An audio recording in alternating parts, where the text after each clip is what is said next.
É bastante evidente que o apelo anticrime não é um apelo à aplicação rigorosa da lei, mas uma demanda por um tipo específico de crime.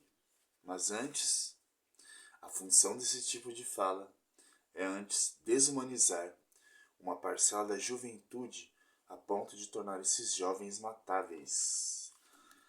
Estou aqui com esse livro aqui, Ruptura, do coletivo Centelha. Falei um pouquinho, dando um salto lá do julgamento da Christiane F. na Alemanha nos anos 70, dando um salto aqui para o Brasil contemporâneo, a gente pensar a culpabilização dos jovens, dos adolescentes, nosso papel como adultos profissionais que lidam com essas crianças e adolescentes, nossos papéis como educadores, cuidadores, pais, tios, amigos, tudo isso, né? E eu vou dar continuidade para a gente não se estender muito aqui em comentário e enriquecendo melhor aqui nossas ideias. Vamos lá. Página 65 de Ruptura, do coletivo Centelha. A carta branca dada à polícia faz vítimas negras. Além da pele escura, esses adolescentes assassinados têm uma história longa. A abolição da escravidão e a exclusão da população negra, dela decorrente, coincidiram com o crescimento das grandes cidades e da modernização das técnicas de controle social. Existem argumentos que são racistas e que por vezes pode fazer sentido quando você não tem um pensamento crítico, quando você não recorre à história para tentar entender esses fenômenos sociais, que vão dizer que sim, a maioria das pessoas criminosas tem a pele escura, são pretas. Então sim, justifica o meu medo dessas pessoas. Não justifica não. Você precisa recorrer à história, entender o que aconteceu com o povo preto aqui no Brasil, a abolição da escravatura, da escravidão, que deixou as pessoas aí a Deus dará, sem emprego, sem escola, sem moradia. E isso não se resolve assim com mágica, com energia, com oração.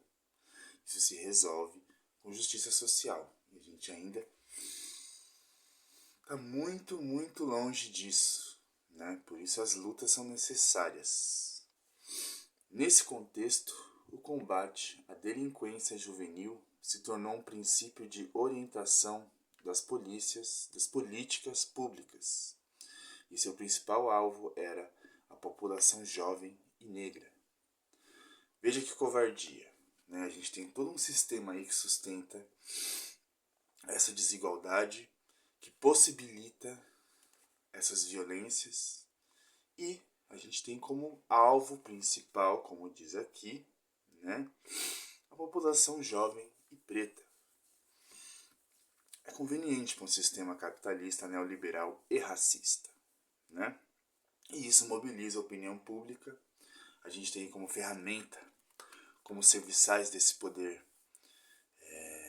de grande importância para manter essas ideias, os jornais sensacionalistas, né? Eu citei aqui o Siqueira Júnior, da Atena, etc., que vai meio que alimentando esse ódio contra essas pessoas, né? E daí a gente se vê numa guerra contra nós mesmos, quando na verdade a gente devia estar brigando contra as instituições, brigando contra os poderosos, os grandes empresários, os banqueiros. Pois bem, então vamos continuar aqui, né? Ao longo do século XX, as intervenções penais sobre crianças e adolescentes desajustados se aperfeiçoaram. Na ditadura empresarial militar, os meninos de rua se viram alçados a objetos da Lei de Segurança Nacional e seu ajuste de conduta passou a se dar por meio da FUNABEM-FEBEM, criado em 1974.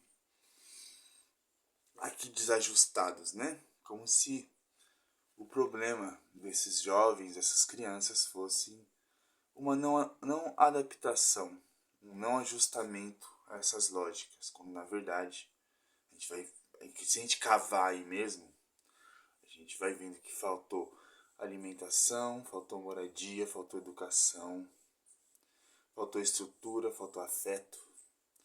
E é uma história que se prolonga de forma retroativa, né? A gente tem o jovem hoje, mas tem os pais desses jovens, os avós desses jovens, os bisavós, e aí vai, a gente vai escavando, a gente vai chegando lá na nossa escravidão, nossa história de escravidão aqui, né? E esse livro aqui, ele é o primeiro, eu acho, que eu leio e traz esse termo aqui para a ditadura, né? Empresarial militar. Porque não foi só uma ditadura militar. A gente teve aí um papel grande dos empresários, como a gente tem hoje, né? Se costuma dizer, né? A lógica neoliberal se costuma pregar que deve ter menos Estado. Mas toda vez que o bicho pega, os empresários, os banqueiros, eles recorrem ao Estado, né? Então é muito curioso isso, né? É uma armadilha aí para pegar as pessoas através de discursos, através de ideias, né? E na prática a gente vê que o bicho pega, o bicho é diferente aqui, né? E fala aqui dessa lei de segurança nacional, né? Na época da ditadura empresarial militar, que seu ajuste de conduta, né? Vem aí uma ideia de disciplinar, uma ideia moralista, né? Como se o que esse jovem infrator precisa de uma disciplina, né? Claro que, se a gente pensar em medidas socioeducativas, um certo grau de disciplina é preciso, né? Mas é muito pautado nessa ideia, né? Vamos ajustar esse jovem. E o que acontece lá, o que acontecia na FEBEM, hoje não tem mais FEBEM, é meio que um recorte do que acontece no sistema carcerário, né? Muitos problemas aí, muitos problemas aí. A gente sempre vai numa lógica só de punição, punição, punição, punição. Qualquer ideia aí, o que a gente quer com isso? Né? Só punir, alimentar nosso desejo de vingança? É só isso que a gente vai fazer? Esperar que as coisas se ajustem? Não me parece muito coerente, né? Não me parece muito eficiente, se assim dizer, né? Não é por acaso, portanto, que a destruição do Estatuto da Criança e do Adolescente seja outro lugar comum da fala de Bolsonaro. Instituído no contexto da promulgação da Constituição de 88, o ECA foi resultado da ampla mobilização nacional promovida por grupos como o Movimento Nacional de Meninos e Meninas de Rua. O texto final se baseia na doutrina da proteção integral, que visa garantir os direitos fundamentais de todas as crianças e os adolescentes em sua condição peculiar de pessoa em desenvolvimento, concebendo-os como agentes participativos da sociedade, que se reconhece a criança e o adolescente numa condição peculiar de pessoa em desenvolvimento. Ele está em desenvolvimento, ele está criando ali sua personalidade, sua ética, sua moralidade, né? Mas vamos pegar aqui, vamos pensar junto com a psicanálise um pouco. A criança ou adolescente também é sujeito de desejo. Há o inconsciente ali, há o desejo ali, há algo de legítimo ali que ressoa no mundo, né? Ressoa na cultura, na comunidade, na sociedade, né? Vamos tirar um pouquinho o adolescente e a criança desse lugar subalterno, desse lugar inferior, né? Inferior, criança, adolescente é sempre visto como inferior ao adulto, assim como a mulher é vista inferior ao homem, o LGBT inferior ao homem hétero, cis, preto inferior ao homem branco, à mulher branca, né? Vejam bem, relações de poder. Relações de poder, a gente tem que estar sempre atento às relações de poder. Quais são os seus efeitos efetivos, evidentes na nossa cultura, nosso dia a dia, nas nossas políticas públicas, enfim, né? No entanto, por melhores que sejam suas formulações, na prática, o ECA, né, o Estatuto da Criança e Adolescente, se revelou frágil, como aliás todas as conquistas da nova república. Ele não apenas não impediu o assassinato e o encarceramento em massa da juventude, como conviveu com a sobrevida de concepções de controle da juventude elaborados no Código de Menores da ditadura. Como que vivemos nos últimos anos foi uma administração piedosa da exclusão social e não um desmonte definitivo da lógica política do Estado brasileiro, hoje as conquistas desabam a olhos vistos. Como eu falei aqui um pouquinho, né? Se a gente tem algum direito hoje, não foi mágica.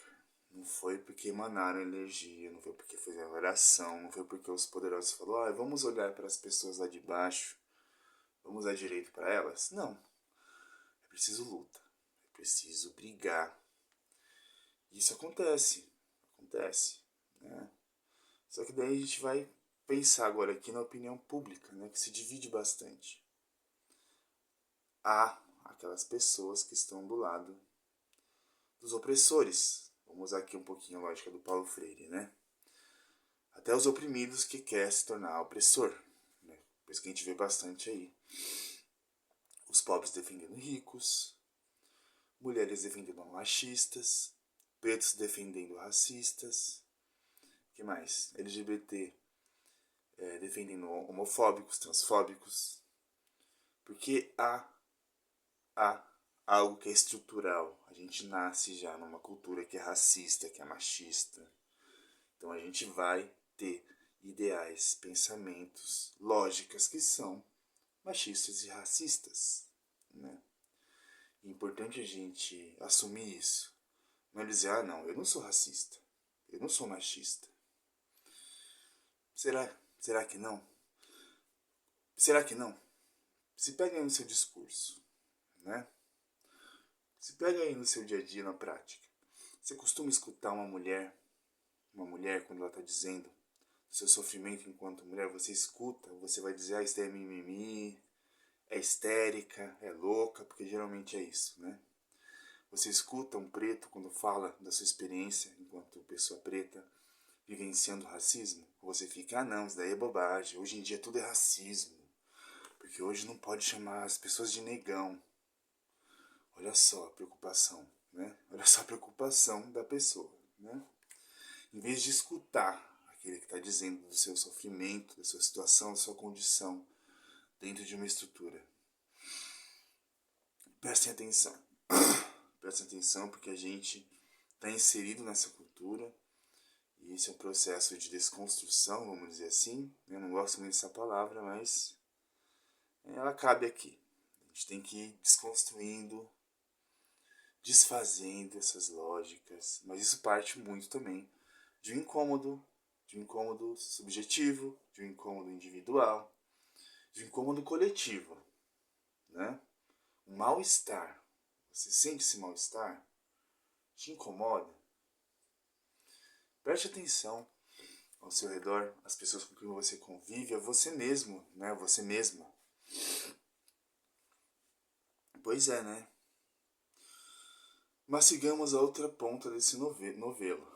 Vimos que Bolsonaro desponta em 2003 como um combatente de jovens marginais. Parênteses, né? Parênteses. Combatente dos jovens marginais, ok. Combatente. E a gente pega aqui, no ano passado, aquela fala dele sobre meninas de 14 anos, provavelmente em contexto de prostituição, onde ele diz que pintou um clima com essas meninas. E a gente faz esse recorte, pegamos Cristiane F., drogada e prostituída. Vocês estão entendendo pouquinho a bagunça, a incoerência, né? O cidadão de bem ali que defende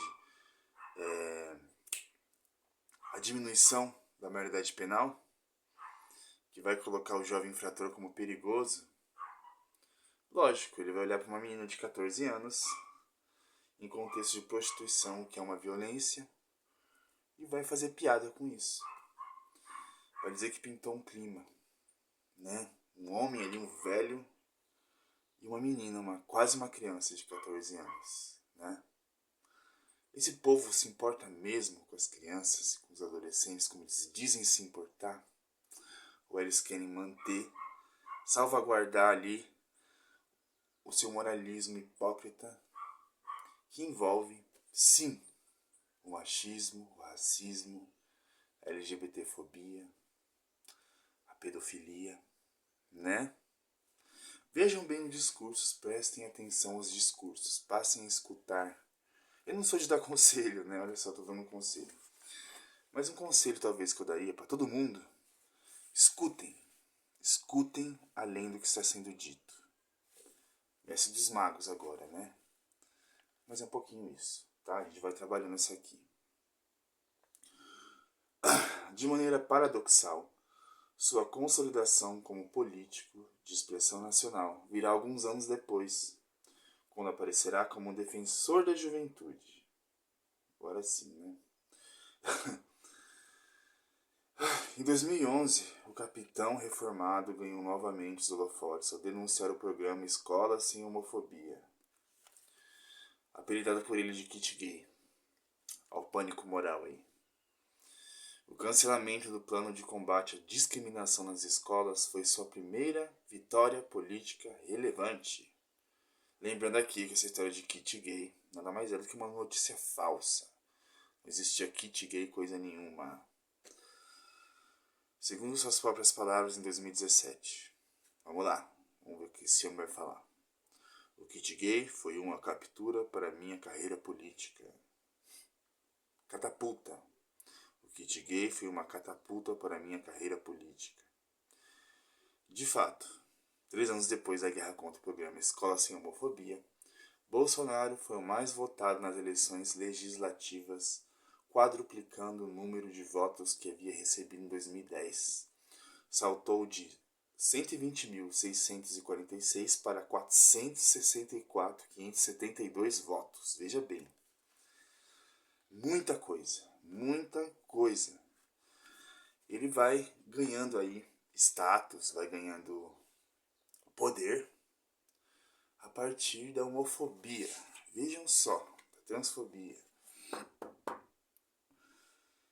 Então a gente está lidando aí com poderes que vai mexer na vida íntima das pessoas, né? O que muitos aí setores da esquerda vai só chamar de cortina de fumaça, que eu acho um erro, vai dizer da nossa liberdade, da liberdade das pessoas, do bem-estar das pessoas, a garantia do bem-estar das pessoas. Vamos continuar aqui. Vamos continuar porque poderíamos desatar os nós desse paradoxo, afirmando que a representação do jovem inflator, plenamente consciente de seus atos, necessita de uma contraparte, ou seja, a do jovem como um ser indefeso, inocente, cujos algozes são os terríveis professores esquerdistas, e cuja salvação é a família e a religião.